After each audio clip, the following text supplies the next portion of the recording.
वालेकुम नाज़रीन, मैं हूँ आलिया ख़ान और आप YouTube channel Alia Khan official देख रहे हैं।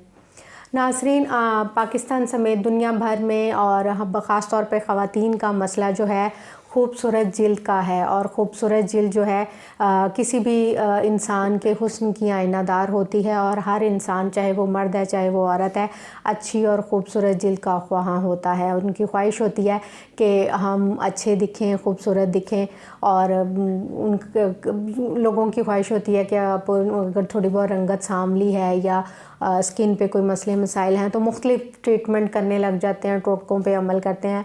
और हमारे मुल्क में आजकल जो है ना, बहुत ज़्यादा मसला एक बढ़ रहा है, गैर ज़रूरी बाल आ रहे हैं बच्चे बच्चियों में। और उसकी वजूहात क्या हैं, उसका इलाज क्या है। और इसके लिए आजकल एक बहुत ही अच्छा तरीका इलाज चल रहा है जिस पे माशाल्लाह से बहुत अच्छे माहिर डॉक्टर्स काम कर रहे हैं, जिसे लेज़र ट्रीटमेंट कहा जाता है। आज हम मौजूद हैं glam up by doctor Khadija Kiran के क्लिनिक में। इन्होंने बड़ा ज़बरदस्त यहाँ पे क्लिनिक बनाया है जहाँ पर ये स्किन से मुतल्लिका अमराज का इलाज करती हैं। ख़ास तौर पर जो डर्मा के मसाइल हैं, ख़ास तौर पे स्किन में जो लेज़र के हवाले से काम है, ये उनके हवाले से काम करती हैं। बाकी ये क्या करती हैं हम इनसे जानते हैं। जी अस्सलाम वालेकुम। वालेकुम सलाम। कैसी हैं आप? जी अल्हम्दुलिल्लाह। आपके वक्त का बहुत शुक्रिया, आपने मेरे चैनल के लिए वक्त निकाला। मैं बड़ी ख्वाहिशमंद थी कि मैं कोई इस तरह का प्रोग्राम करूं कि हमारे देखने वालों को इस तरह की मालूमात मिले। ख़ास तौर पे आजकल की जो बच्चे बच्चियां हैं वो मुख्तलिफ़ तजर्बात करके अपनी स्किन पे और अपने आप को ख़राब कर लेती हैं और फिर उसके बाद उनका इलाज भी मुश्किल हो जाता है। तो थोड़ा सा आप अपना तारुफ बताइएगा कि आप मेडिकल फील्ड में कब से हैं और अपने प्रोफेशन के बारे में बताइए। जी, I am doctor Khadija Kiran. I am graduate from frontier medical college Abbottabad. 2002 की ग्रेजुएट हूँ मैं। उसके बाद I had been in Dubai and Qatar, मैं वहाँ पे काम करती रही हूँ। और डरमा में मैंने MCPS किया। फ्रॉम ट्रेनिंग मेरी हुई है शेख ज़ायद हॉस्पिटल लाहौर से। और it's been 6-7 years around. I am practicing dermatology as well as aesthetic medicine. I am American board certified aesthetic physician as well. I am member of American Aesthetic Academy USA. शुक्रिया। अच्छा, मुझे ये बताइएगा कि आपने माशाल्लाह, मैं अभी आई तो मुझे आपका क्लिनिक बहुत अच्छा लगा। आपने ख़ास तौर पे स्किन के हवाले से यहाँ पे काम स्टार्ट किया है, तो इस वक्त आप क्या क्या सहूलियात दे रही हैं और कौन कौन से यहाँ पे काम कर रही हैं? जी, यहाँ पे basically this is aesthetic and laser clinic. Dermatology की कंसल्टेशंस तो होती ही हैं, डर्मा की जो डिजीज़ होती हैं उनके तो ट्रीटमेंट होता ही है। लेकिन ज़्यादातर हमारी डर्मा की जो OPD है वो रन करती है आपके एस्थेटिक प्रॉब्लम्स के हवाले से। पेशेंट ज़्यादा एस्थेटिक प्रॉब्लम्स के हवाले से प्रेजेंट करते हैं। तो यहाँ पे एस्थेटिक ट्रीटमेंट सारी की सारी यहाँ पे हो रही हैं। ऑल काइंड्स ऑफ लेज़र्स, आपके हेयर रिमूविंग के लिए, आपके फेस के हेयर रिमूविंग के लिए, आपके जो बॉडी के हेयर रिमूविंग के लिए अलग से लेज़र्स होती हैं, आपकी स्किन रिजुविनेशन के लिए लेज़र्स होती हैं, एक्नी स्कार्स के लिए लेज़र्स होती हैं, स्किन टाइटनिंग के लिए लेज़र्स होती हैं, हाइफूस को कहते हैं, फैट बर्निंग के लिए लेज़र्स होती हैं। ये ऑल काइंड ऑफ लेज़र्स हम यहाँ पे करते हैं।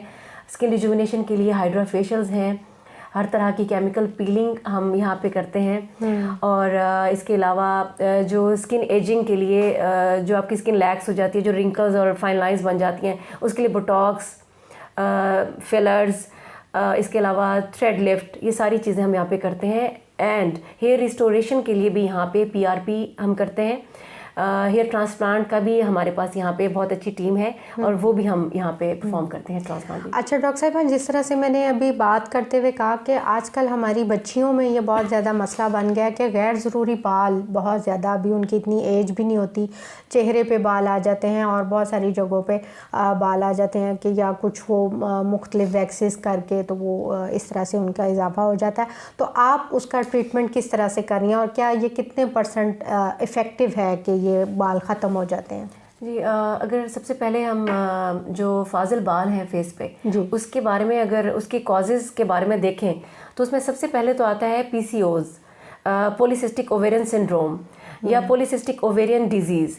वो हमारे जो बच्चियां हैं उनके जंक फूड का ज़्यादा इस्तेमाल की वजह से बहुत ज़्यादा कॉमन हो चुका है। चिकन के ज़्यादा इस्तेमाल की वजह से बहुत कॉमन हो चुका है। स्पेशली जो चिकन को ये जो इंजेक्शन लगाते हैं स्टेरॉइड्स के, उसकी वजह से बहुत कॉमन हो गया है। सेकंड रीज़न इसका आता है स्टेरॉइडल क्रीम। जो लोकल जो क्रीम्स अवेलेबल है मार्केट में वो फुल ऑफ स्टेरॉइड्स होती हैं। स्टेरॉइड क्या करता है, आपकी स्किन की एट्रोफी कर देता है और स्पेशली वो आपके जो फॉलिकल्स हैं उनको स्टिमुलेट कर देता है और वो आपके जहाँ पे बाल नहीं होने होते उनको ट्रिगर करता है और वहाँ पे बाल बनना शुरू हो जाते हैं, दाढ़ियाँ बनना शुरू हो जाती हैं छोटी लड़कियों में। इवन जो अगर फेस पे जो रुआं होता है उसको भी वो ट्रिगर करके तो उसको ज़्यादा बना देता है, so that full of hair हो जाता है आपका फेस ना। तो ये एक और रीज़न है।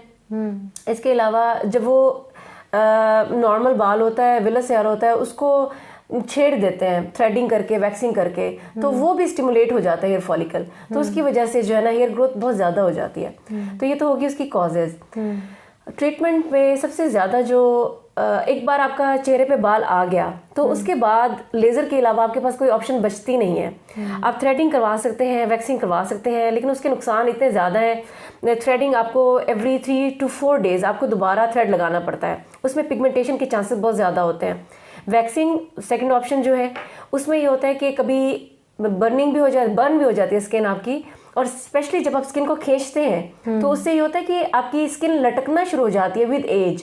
यंग एज में तो आपको नहीं पता चलेगा, लेकिन जैसे जैसे आप खींचते जाएंगे तो आपकी स्किन लटकना शुरू हो जाएगी। तो सबसे जो सेफेस्ट मेथड है वो है लेज़र का।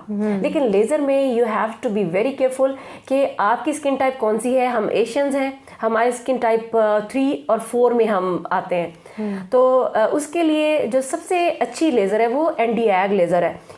ये लेज़र्स जो होती हैं वो हम डिफाइन करते हैं विद वेव लेंथ। IPL भी है, आपकी डायोड लेज़र भी है आपकी, इसके अलावा Nd:YAG लेज़र है जो हम पुराने ज़माने में करते थे, हमारे यहाँ अवेलेबल नहीं होती थी लेज़र्स, तो हम IPL से ट्रीटमेंट करते थे। IPL बेसिकली लेज़र है नहीं, अच्छा, वो इंटेंस पल्स लाइट है, उसकी कोई वेवलेंथ नहीं है। अच्छा। और वो हमारी जो स्किन टाइप है उसमें ये होता है कि ये पिगमेंट को पकड़ती है, तो जितना डार्क कलर होगा उतना स्वेयरली बर्न कर देती है। और उससे ये होता है कि आपको वो प्रॉपर वो वेवलेंथ जो कि मिल नहीं रही होती है फॉलिकल्स को, तो वो ट्रीटमेंट नहीं हो रहा होता आपका फॉर 1 month और 1.5 month आपका बाल थोड़ा सा कम तो हो जाएगा, लेकिन ये कि वो ट्रीट नहीं कर रही, कि हेयर फॉलिकल्स को ख़त्म नहीं कर रही। तो Nd:YAG लेज़र इसकी वेवलेंथ सबसे ज़्यादा है 1064, और ये लॉन्ग पल्स Nd:YAG जो है this is treatment of choice for Asian skin.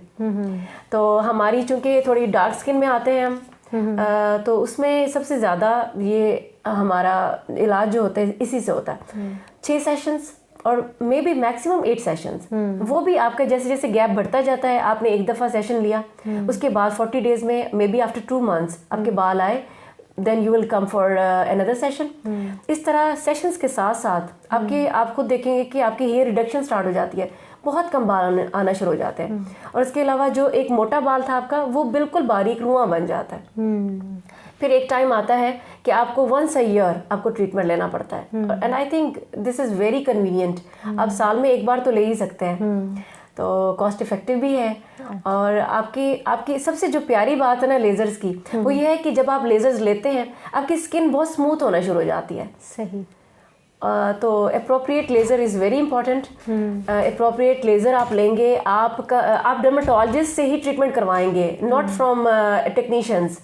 तो उनको पता भी होता है कि आपने एनर्जी कितनी रखनी है, आपकी स्किन कहाँ पे डैमेज होने का ख़तरा होता है, तो और पोस्ट ऑफ केयर क्या करनी है, तो आपको फिर फ़ायदा होता है। अच्छा डॉक्टर साहब, ये मुझे बताइएगा कि जिस तरह से आपने बताया कि लेज़र के सेशंस होते हैं, तो क्या ये इसका एज फैक्टर होता है कि बच्चों का या कम उम्र लड़कियों का जल्दी कर देते हैं, या ज़्यादा थोड़ा सा एज का होता है, तो इसमें एज का असर होता है लेज़र करने? देखिए विद एज आपकी जो स्किन होती है ना वो बहुत स्लो हो जाती है।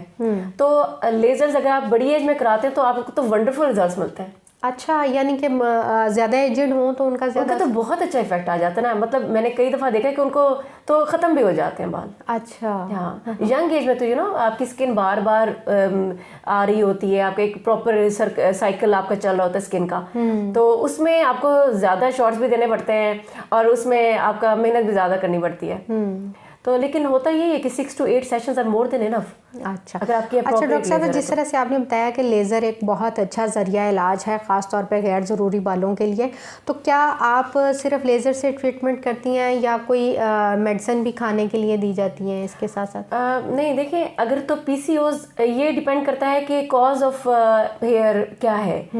अगर तो PCOS का पेशेंट है तो डेफिनेटली आपको उसकी ट्रीटमेंट लेनी पड़ती है। हम भी दे देते हैं, बिकॉज वी आर डॉक्टर्स, हमें भी पता है कि वो उसमें हमने कौन सी मेडिसिन, ग्लूकोफेज खिला देंगे, डाइन 35 हम दे देंगे, लेकिन हम फिर भी प्रेफर करते हैं कि आप गायनेकोलॉजिस्ट को एक बार दिखा दें तो इट्स बेटर। तो वो उनको खानी पड़ती हैं, but not in all patients. जो आपकी वाइटनिंग क्रीम्स लगा के जिन्होंने बाल बढ़ाए हैं, तो हम उनको ये कहेंगे कि you have to stop these creams, local creams आप छोड़ें, हम आपको और अच्छी क्रीम्स देंगे, आपका रंग भी मेंटेन रहेगा और आपके बाल भी नहीं आएंगे उससे। तो it depends on the cause. अच्छा डॉक्टर साहब, जिस तरह अभी आपने खुद ही मतलब बात की कि मार्केट में बहुत ज़्यादा ऐसी क्रीम्स आ गई हैं, ब्रांड्स आ गए हैं जो जिनका स्लोगन होता है कि आप लगाएं और 3 दिन में आपकी रंगत में। एक तो सबसे पहली बात तो यह है कि क्या वाकई में उनकी क्रीम्स में कोई इस तरह का जादू होता है कि वो फ़ौरन से इफ़ेक्ट भी करना शुरू कर देती हैं, और फिर इसके मुज़र असरात किस हद तक ज़्यादा ख़तरनाक हैं? अगर वो कहते हैं ना, जो क्लेम करते हैं कि 3 दिनों में, और वो सच कहते हैं। हाँ जी, वाकई में मैंने देखा कि इस तरह से होता है। वो एक्चुअली बेसिकली उसमें ना वो बहुत ही हार्मफुल उनके इंग्रेडिएंट्स होते हैं। सबसे पहले तो स्टेरॉइड्स जो होते हैं वो आपकी रंगत को एकदम से, क्योंकि स्किन को पतला कर देता है, तो वो रंग को गोरा करता है, नो डाउट, थोड़ी देर के लिए। लेकिन चूंकि वो स्किन को पतला कर रहा है, उसकी एट्रोफी कर रहा है, तो अंदर जो स्किन का जितने भी उसके कंपोनेंट्स है सबको डिस्टर्ब कर देता है। आपकी एपिडर्मल जो अपर लेयर होती है वो तो बिल्कुल ही बारीक हो जाती है। आप देख रही होंगी कि जो फार्मूला क्रीम्स लगाती हैं उन लड़कियों में आप देखिए उनकी रगें नजर आना शुरू हो जाती हैं। हाँ बिल्कुल, और जहाँ जहाँ लगाती है ना वहाँ से ना वो इतनी चीज़ अलग से हो जाती है। बिल्कुल ऐसे होता है। साथ में वो एक्नी को भी, अगर तो एक्नी प्रोन स्किन है तो वो उसको इतना बैडली इफेक्ट करता है कि वो एक्नी बनना शुरू हो जाती है, सेबेशियस ग्लैंड्स को अफेक्ट कर देता है। इसके अलावा बाल आना शुरू हो जाते हैं। और साथ में अच्छा एक और बड़ी मजे की बात आपको बताती हूँ, असल में ये ब्रांड्स चले कैसे। हाँ, आप ये देखिए कि कुछ लोग हैं जिनको जेनेटिकली अल्लाह ने उनको जल्दी ऐसी दी है कि उन पे स्टेरॉइड्स का हार्मफुल इफेक्ट नहीं होता।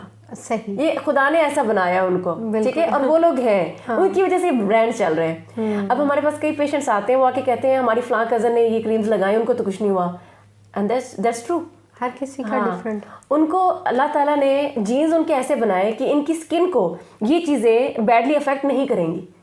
उनको फ़ायदा हो जाता है क्योंकि उसका जो साइड इफेक्ट है उन पे अच्छा चल रहा है। लेकिन इन 99% पीपल ये हार्मफुल इफेक्ट्स देती है।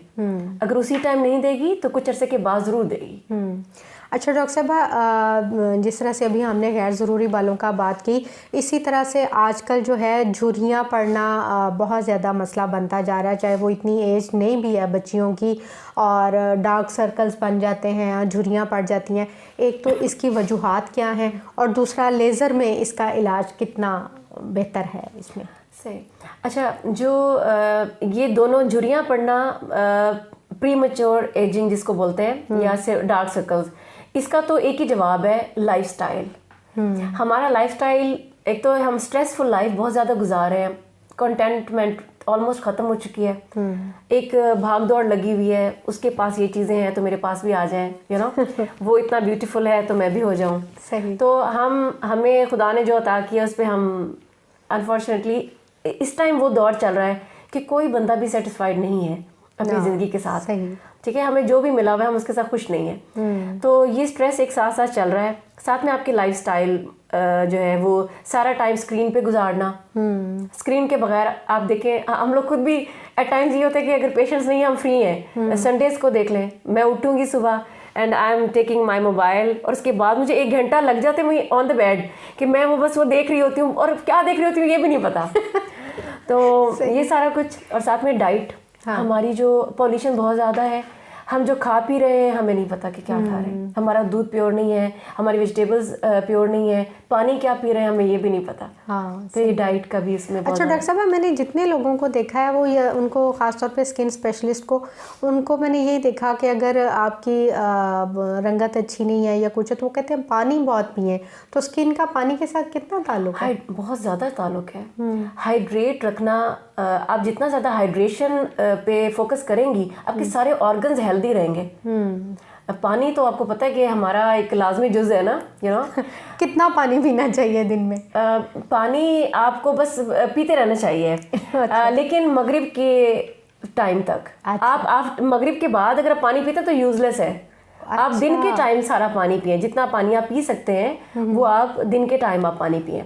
Hydration is very important. Number 2, moisturization is very important. Moisturize करना, लेकिन not with oil based moisturizers. Oil based जो ड्राई स्किन है वो तो लगा सकते हैं, लेकिन जो एक्नी प्रोन स्किन है ना, जिनको एक्नी नहीं निकली लेकिन उनका होता है कि फिर भी वो थोड़ा सा एक्नी प्रोन, मतलब एक्नी की तरफ जा रहे होते हैं, तो उनका ट्रिगर हो जाता है। तो हम कहते हैं कि वाटर बेस्ड जितने भी मॉइस्चराइजर्स हैं दे आर वेरी गुड, वो आप लगाना चाहिए। अगर मैं आपको बताऊं कि आपकी स्किन केयर की रूटीन क्या होनी चाहिए, you need to exfoliate your skin, scrub करना है, या कोई भी एक्सफोलिएशन का कोई भी, आजकल तो इतने अच्छे फेस वॉशेज आ रहे हैं जो एक्सफोलिएट कर देते हैं आपकी स्किन को।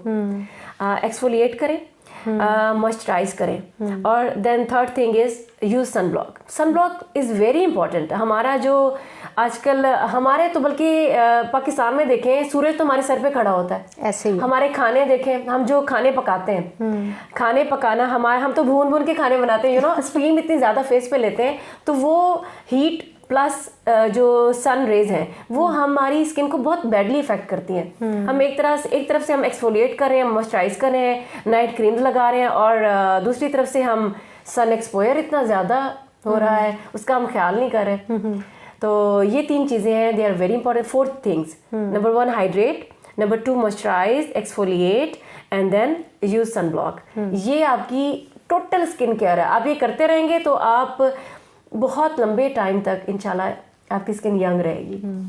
अच्छा डॉक्टर साहब, जिस तरह से अभी हमने झुर्रियों की बात की, इसी तरह से एक अहम मसला जो है झाइयों का है, चाहे वो बच्चियां हैं, गैर शादीशुदा हैं, और ख़ास तौर पे ड्यूरिंग प्रेगनेंसी या आफ्टर प्रेगनेंसी ये एक बहुत कॉमन चीज़ देखने में आई है।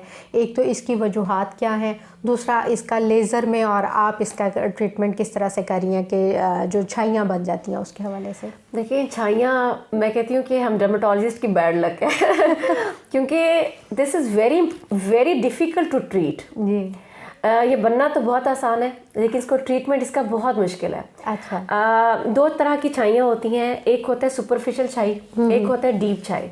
जितनी डार्क होगी उतनी ज़्यादा वो डीप होती है। छाई बेसिकली होती क्या है, ये आपका जो हमारी स्किन का जो पिगमेंट होता है ना, मेलानिन, वो जो कि इक्वली डिस्ट्रीब्यूटेड है इन ऑल योर बॉडी, वो होता क्या है, ड्यू टू सम रीज़न आपके एक जगह पे वो कलेक्ट हो जाता है, वो एक पैच बना देता है जिसको हम पे मेलाज़मा कहते हैं।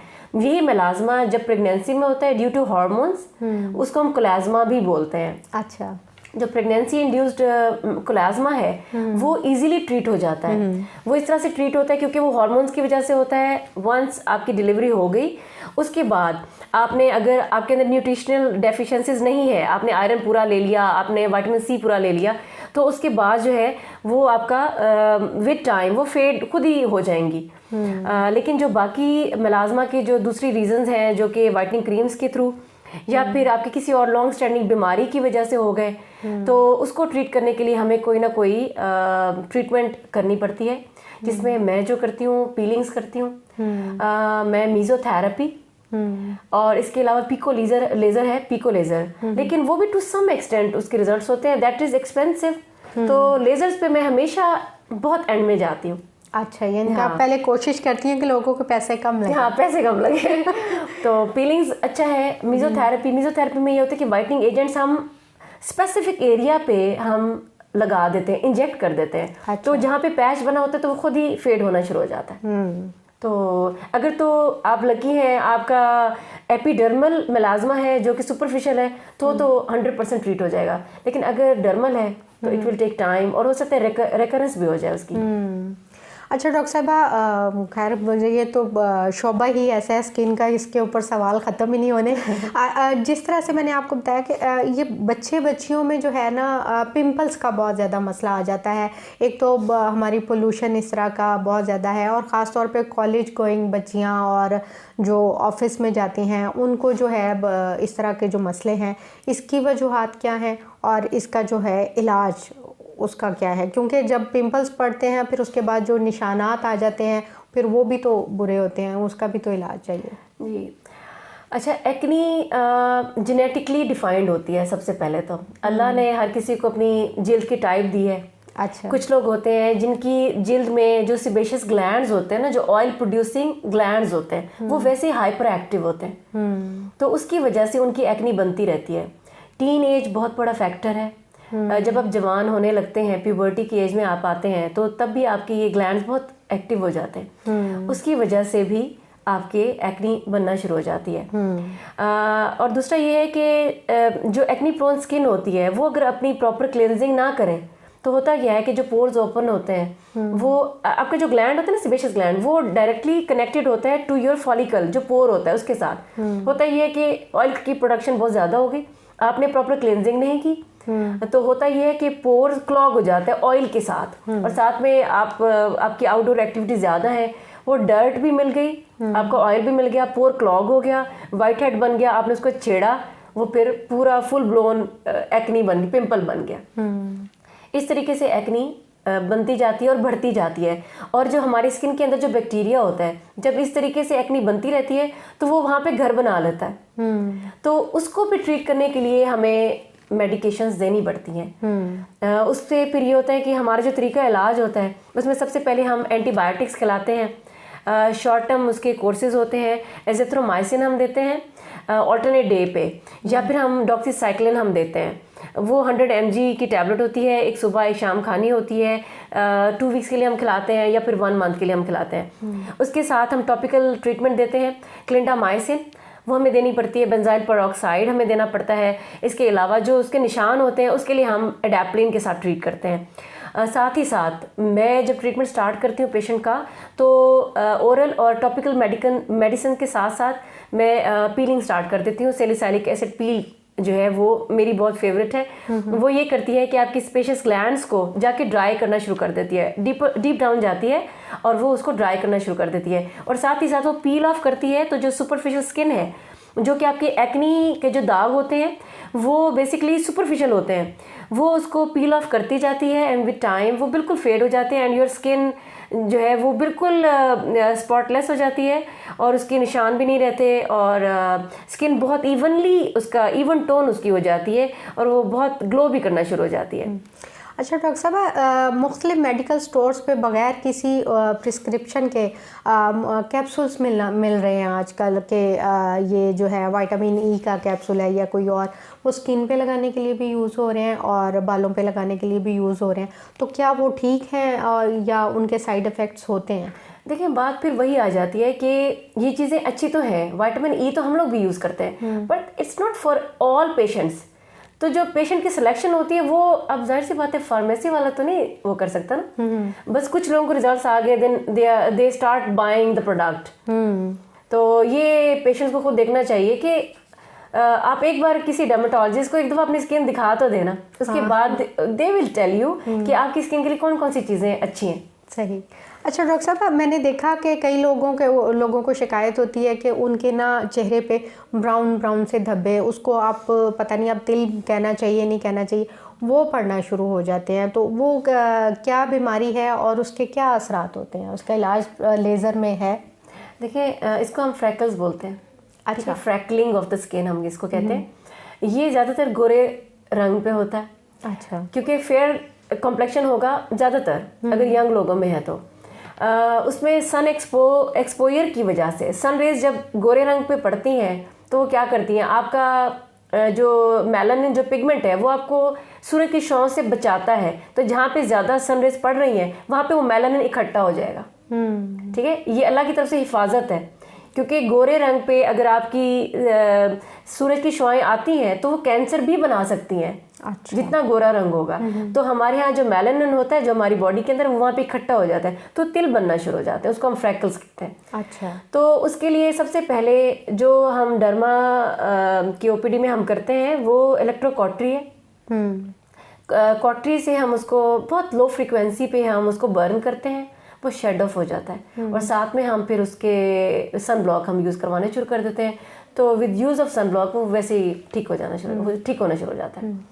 अच्छा डॉक्टर साहब, बात करते हैं स्कार्स की या बर्निंग जो जल जाते हैं या चेहरे पे कुछ इस तरह का, उसका लेज़र में कितना असर है कि वो किस हद तक ठीक हो जाते हैं? कि किसी की जिल्द जल गई है या चेहरे पे कुछ तरह का धब्बा पड़ गया तो वो किस तरह से ठीक हो सकते हैं? देखिए, ये बेसिकली ये स्पेशलिटी आती है प्लास्टिक सर्जरी में, ठीक है। लेकिन हम भी टू सम एक्सटेंट जो नॉन सर्जिकल प्रोसीजर्स की तरफ आना चाहते हैं, लोगों की चॉइस होती है ना। वो सर्जरी, ज़्यादातर लोग डरते हैं सर्जरी से, तो कहते हैं कि नॉन इन्वेजिव प्रोसीजर्स हो, तो वो उसके लिए हम लेजर्स करते हैं। माइक्रो नीडलिंग होती है और रेडियो फ्रिक्वेंसी होती है, लेकिन वो आपको उस तरह का आपको ट्रीट नहीं करता जैसा कि सर्जरी करती है, प्लास्टिक सर्जरी करती है। तो अराउंड 60 to 70% आपको उसके इफेक्ट्स मिल जाते हैं। तो अगर उससे के साथ आप हैप्पी हैं देन इट्स गुड। अच्छा डॉक्टर साहब, मैं अभी पढ़ रही थी कि आपने वाइटनिंग ट्रीटमेंट लिखा हुआ है, तो जिस तरह से मैंने पढ़ा कि जो स्किन वाइटनिंग के लिए इंजेक्शंस यूज़ होते हैं और ये नुकसानदेह होते हैं, तो आपके इलाज में ये किस तरह से बेहतर है? देखिए, नुकसानदेह मुझे नहीं समझ आती कि how you can say that glutathione is harmful for body. Glutathione के थ्रू हम ट्रीटमेंट करते हैं वाइटनिंग की। ग्लूटाथियोन तो हमारा खुद लिवर का एक एंजाइम है। अब अगर देखा जाए तो ग्लूटाथियोन जो कि हम वाइटनिंग के लिए यूज़ करते हैं, ये तो आपकी इम्यूनिटी को बूस्ट करता है। इसकी अगर हिस्ट्री पे आप जाएं तो हिस्ट्री में ये है कि ग्लूटाथियोन बेसिकली जिनके जो कैंसर के मरीज होते हैं, उनकी जब कीमोथेरेपी स्टार्ट होने वाली होती है, उससे पहले ग्लूटाथियोन लगाया जाता है ताकि वो सुपर एंटीऑक्सीडेंट है, ताकि वो आपके खून को साफ कर दे। अच्छा, खून को साफ होगा और जो इम्यूनिटी आपकी बूस्ट होगी थोड़ी सी, उसके बाद वो कीमोथेरेपी स्टार्ट करते हैं ताकि बॉडी उसको अहल हो जाए उसको बर्दाश्त करने के। तो ग्लूटाथियोन तो अच्छी चीज़ है। अच्छा, और हम जो कॉकटेल बनाते हैं वाइटनिंग इंजेक्शन के लिए, उसमें ग्लूटाथियोन के साथ विटामिन सी, विटामिन ई और भी बहुत सारे जो एंटीऑक्सीडेंट्स होते हैं वो हम उसमें मिक्स करके कॉकटेल बनाते हैं और उसको हम आईवी ड्रिप के थ्रू लगाते हैं। अच्छा, तो इट्स वेरी सेफ। अच्छा डॉक्टर साहब, जिस तरह से हमारी पूरी गुफ्तगू ही बच्चे बच्चियों के और मसाइल पे ही बात हो रही है, तो चाहे वो आदमी हैं चाहे वो ख़वातीन हैं, उनका सबसे बड़ा मसला यही है कि बाल गिरते हैं और बच्चियां जो है मुख्तलिफ प्रोडक्ट यूज़ करके बाल लंबे करने के तरीके, बालों को स्मूथ, शाइनिंग और इस तरह से करके वो करती हैं। तो इसका जो है नुकसानात क्या है और इसका हल क्या है? बाल गिर रहे हैं और अगर वो इस तरह के प्रोडक्ट यूज़ करती हैं तो उसके नुकसानात क्या हैं और उनका हल क्या है गिरते हुए बालों का? देखिए, हम लोग डर्मा में हम सारे डर्माटोलॉजिस्ट हम यही कहते हैं कि एक चीज़ आपको सूट कर गई है तो उसको कंटिन्यू करें, ज़्यादा तजर्बे ना करें। और ज़रूरी नहीं है कि एक बंदे को एक शैम्पू सूट कर गया या ऑयल सूट कर गया तो वो आपके लिए भी अच्छा होगा। तो बाल तो बड़ी प्रेशियस चीज़ है, एक बार आपके चले जाएं तो बड़ी मुश्किल से आते हैं, तो उस पर तजर्बे नहीं करने चाहिए। सही। और दूसरा ये कि एक दफ़ा आपके अगर हेयर फॉल स्टार्ट हो जाता है तो उसमें हम ओरल मेडिसिन देते हैं, आपको मल्टी विटामिन ज़रूर खाने पड़ते हैं। 2 टेस्ट होते हैं बेसिकली जो हम करवाते हैं, एक तो सीरम फेरेटिन लेवल करवाना होता है और दूसरा थायराइड फंक्शन टेस्ट करवाना होता है, सो दैट हम देख लें कि अंडरलाइन कोई डिजीज तो नहीं है। वो हम रूल आउट कर लेते हैं। अगर कुछ भी नहीं है then we start with multivitamins. मेरा जो फेवरेट है वो जिंक है, मैं जिंक के साथ ट्रीटमेंट करती हूँ। बायोटिन है अच्छा, ज़्यादातर लोग बायोटिन से करते हैं। बायोटिन में ये होता है कि जो एक्नी प्रोन स्किन होती है ना, उसमें एक्नी को फ्लेयर अप कर देता है बायोटिन। लेकिन जिंक तो इट्स अ बिग हीलर, वो तो हील करता है हर तरह के जख्मों को भी। तो जिंक के साथ आप जिंक लेना शुरू कर दें, आपको मल्टी विटामिन लेना शुरू कर दें। साथ में जो हम एक प्रोसीजर करते हैं वो है PRP। अच्छा, बहुत फेमस है अब तो, हर दूसरा डॉक्टर जो है वो इवन एमओस भी कर रहे हैं। हाँ, बिल्कुल। तो ये बेसिकली प्लेटेड रिच प्लाज्मा होता है, जो पेशेंट का अपना ब्लड लेते हैं, उसको हम सेंट्रीफ्यूज करते हैं और उसको अलॉन्ग विद एक्टिवेटर हम स्कैल्प के अंदर इंजेक्ट करते हैं। पेनलेस है वो इस वजह से क्योंकि हम उसमें एनेस्थीसिया, बड़ा प्रॉपर एनेस्थीसिया हम उसमें लगाते हैं। और उसके सेशंस होते हैं 3 to 4 तो मिनिमम है, वो लेना होता है। एवरी मंथ आपको एक सेशन लेना होता है। तो आपको 2 या 3 सेशंस में ही आपका हेयर फॉल बिल्कुल कम्प्लीटली रुक जाता है और न्यू हेयर ग्रोथ भी होती है। तो डॉक्टर साहब, ये मेल और फीमेल दोनों के लिए है? जी, फीमेल्स में तो और भी ज़्यादा इफेक्टिव है ना। तो मर्दों में जो बाल्डनेस है, उनका बिल्कुल गंजापन हो जाता है, तो वो भी इसमें काबिल इलाज है? हाँ जी बिल्कुल। जो गंजापन एक बार हो गया, बाल्डनेस हो गई, तो आपका जो हम कहते हैं कि स्कारिंग हो गई, फॉलिकल खत्म हो गया, तो फिर तो पीआरपी कुछ नहीं कर सकती, क्योंकि वो पीआरपी बेसिकली हम फॉलिकल को स्टिमुलेट कर रहे हैं ना। सही। तो जब फॉलिकल ही नहीं है तो वहाँ तो फॉलिकल आपको लगाना पड़ेगा ना, तो उसके लिए भी हेयर ट्रांसप्लांट की ऑप्शन आती है। अच्छा, नहीं, आपका कहने का मकसद ये है कि अगर आपके सर पे थोड़े बहुत बाल बचे हुए हैं और गिरना स्टार्ट हो गए हैं, तो तब वो आपके पास आए, तो तब वो काबिल इलाज है? जी बिल्कुल। नहीं, काबिल इलाज तो दूसरा भी है, जो बाल्डनेस भी आपकी काबिल इलाज है, लेकिन तरीका इलाज डिफरेंट है। अच्छा, ठीक। पीआरपी हम करते हैं जब बाल आपके हैं, आपके बाल गिर रहे हैं और कम हो गए हैं, आपकी जैसे मांग थोड़ी बड़ी हो गई, ज्यादा हो गई है, और ये आगे से बाल बिल्कुल खत्म हो रहे हैं, फॉलिकल लेकिन खड़ा हुआ है, स्कारिंग नहीं हुई, सही। तो उसके लिए हम पीआरपी के थ्रू और मल्टीविटामिन्स के थ्रू हम उसका इलाज करते हैं, बहुत अच्छा इलाज होता है। डॉक्टर साहब, अब बाल झड़ हो जाता है जिस्म पे मुख्तलिफ जगहों पे, उसका क्या इलाज है? बाल झड़ जो है वो बेसिकली ऑटोइम्यून डिजीज है। ऑटोइम्यून डिजीज को आप यूँ समझें कि बेसिकली जैसे एक आर्मी है ना, एक मुल्क की आर्मी है, वो बॉर्डर पे खड़ी हुई आपकी हिफाजत के लिए, लेकिन कुछ ऐसा हो जाए कि वो आपके मुल्क के खिलाफ उसकी उनकी जो गन्स का रुख था उधर था, वो इधर को हो जाए, तो हम इसको कहते हैं ऑटोइम्यून डिजीज। इस तरह से वर्क करती है कि आपके बॉडी के सेल्स खुद ही सेल्स के खिलाफ एंटीबॉडीज खुद ही बॉडी बनाना शुरू कर देती है, कि सेल्स को खत्म करना शुरू कर देती है। तो बाल झड़ भी ऐसे ही है, उल्टा काम करना शुरू कर देती है। अच्छा। तो उसमें हमने इम्यूनिटी को बूस्ट करना होता है, मल्टीविटामिन्स देते हैं उसमें, और साथ में टॉपिकल हम मेडिसिन देते हैं कि जो फॉलिकल को स्टिमुलेट करने के लिए टॉपिकल मेडिसिन देते हैं, और साथ में हम कई बार हमें इंट्रालीजनल स्टेरॉइड्स भी लगाने पड़ते हैं। अच्छा, लेकिन ये काबिल इलाज है। अच्छा डॉक्टर साहब, ये जो बाज़ार में मिलते हैं कि जी ये फ़लाँ वाला ऑयल लगाएं और इससे इतने लंबे बाल हो जाएंगे, तो क्या बालों की कुदरती तौर पे एक ग्रोथ होती है कि वहाँ पे आके रुक जाते हैं, या वाकई में इस तरह की प्रोडक्ट से बाल लंबे होते हैं? देखिए, आप जब एक बच्चा बनता है ना, तभी वो जेनेटिकली आपका डिफाइन हो जाता है कि इसका कौन सा ऑर्गन किस उम्र तक काम करता रहेगा। अच्छा। और इन बालों की लेंथ यहाँ तक जाएगी, वो जेनेटिकली डिफाइंड है, हम उस पर कुछ नहीं कर सकते। जी हाँ, ये है कि हेयर ऑयल्स अगर इस तरह के अवेलेबल हैं, ऑर्गेनिक हैं, या फिर वो जैसे होते हैं जड़ी बूटियों से हर्बल हैं, तो उसमें ये होता है और कोई फ़ायदा हो ना हो, आपके मसाज करने से ज़रूर फ़ायदा हो जाएगा, आपकी ब्लड सर्कुलेशन इंक्रीज हो जाएगी, थोड़ा सा ये होगा कि मॉइस्चराइज भी हो जाएंगे आपकी स्कैल्प जो है। That's it. अच्छा डॉक्टर साहब, क्या इसको कहते हैं हेयर डाई आजकल बहुत आम हो गया है, बल्कि एक माह में देखेंगे तो आपने किसी ने कोई और कलर लगाया होगा, दूसरे महीने चाहे उनको ज़रूरत नहीं भी है हेयर डाई यूज़ करते हैं, तो उसके कितने नुकसान आते हैं? हेयर डाई तो आपका मेलानिन पिगमेंट उड़ा देती है। सबसे पहले आपने देखा होगा कि जितना ज़्यादा ब्लॉन्ड शेड में जाते हैं, उनके उतना ज़्यादा premature greying of hair start हो जाती है, और साथ में डर्माटाइटिस भी हो जाता है, कई पेशेंट्स को बाल गिरना शुरू हो जाते हैं। आप यंग एज में हैं, आपकी स्किन अच्छी सी जो है ना साइकिल उसका सही जा रहा है, आपको नुकसान नहीं पहुंचता, थोड़ी सी एजिंग स्टार्ट होगी आप गंजे भी हो जाते हैं। अच्छा डॉक्टर साहब, हमारे बच्चियों के या चाहे बच्चे हैं या बच्चियां हैं, उम्र से पहले बाल वाइट हो जाते हैं, उसकी क्या वजूहत है? ये भी जेनेटिकली है। आप देखेंगे जीन्स में रन करता है, इनहेरिटेड है, और साथ में एक और रीज़न अपार्ट फ्रॉम इनहेरिटेंस, आपका आई साइट का भी एक इशू है। अच्छा। अगर तो आपकी नज़र कमज़ोर है तो उससे भी आपके बाल सफ़ेद होना जल्दी शुरू हो जाते हैं। अच्छा जी डॉक्टर साहब, एक क्वेश्चन मैं आपसे लाजमी तौर पे पूछना चाहूँगी कि झुर्रियाँ जो हैं वो किस हद तक काबिल इलाज हैं, क्योंकि कहा जाता है कि जी आपका एक एज लिमिट होती है, उसके बाद कुदरती तौर पे ही आपकी स्किन पे झुर्रियाँ पड़ना शुरू हो जाती हैं, तो क्या इसमें एक एज फैक्टर होता है और ये क्या काबिल इलाज हैं झुर्रियाँ?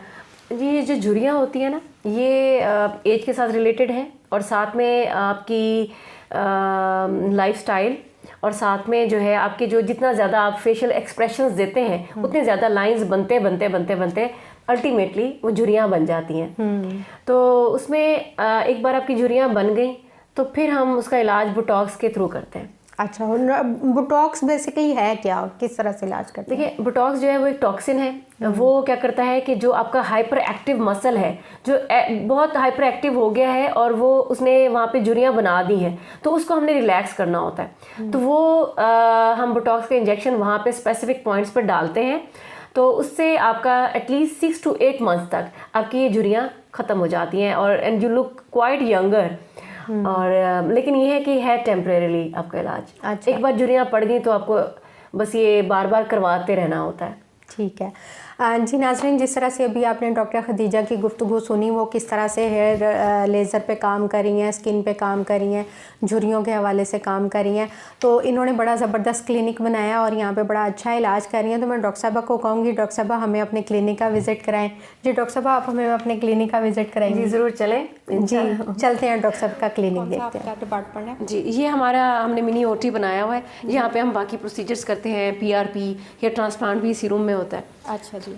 तो यहाँ पे भी हमने कुछ मशीन्स रखी हुई हैं। ये है रेडियो फ्रिक्वेंसी भी है इसमें क्यू स्विच भी है और इसमें ई लाइट भी है, जो कि हम स्किन रिजुविनेशन के लिए करते हैं। इसके अलावा ये हाइफू है स्किन टाइटनिंग के लिए एंड फैट बर्निंग के लिए।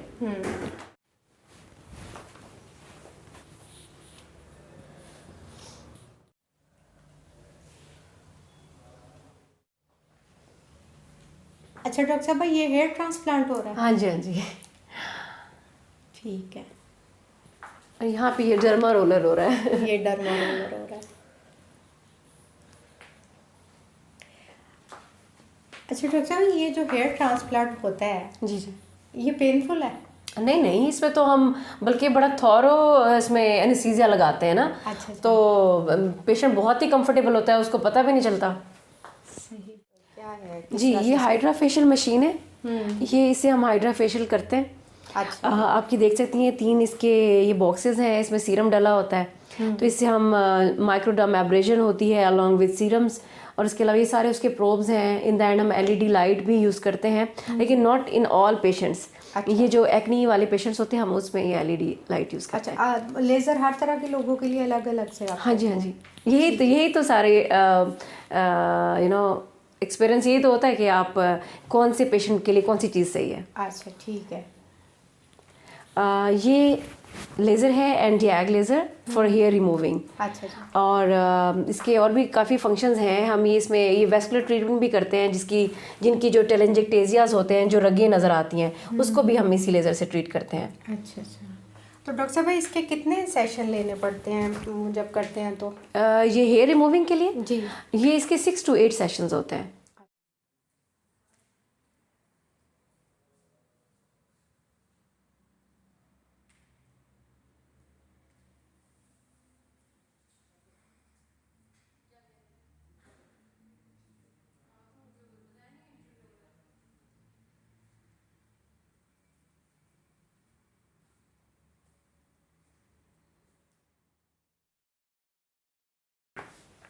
जी नाज़रीन, इस वक्त हम मौजूद थे डॉक्टर खदीजा किरण के क्लिनिक पर, जिसका नाम है glam up by doctor Khadija Kiran clinic.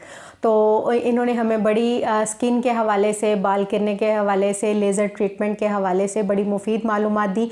मैंने कोशिश की कि इनसे हर तरह का सवाल पूछूं, जो कि आजकल हमारे बच्चियों का, एजड ख़वातीन का, ख़ास तौर पे मर्दों के भी जो मसले मसाइल हैं, बाल गिर रहे हैं, बाल झड़ना शुरू हो जाते हैं, गंजापन हो जाता है, वो किस हद तक काबिल इलाज है। तो डॉक्टर खदीजा किरण ने हर चीज़ का हमें बड़े तफसील से जवाब दिया। इसके अलावा फिर भी अगर आपका कोई सवाल हो, आप कुछ पूछना चाहते हो, तो आप कमेंट बॉक्स में अपना फ़ीडबैक ज़रूर दे सकते हैं। और डॉक्टर खदीजा किरण से रब्ता करना चाहते हो तो तब भी आप कमेंट बॉक्स में अपना फ़ीडबैक दे के रब्ता कर सकते हैं।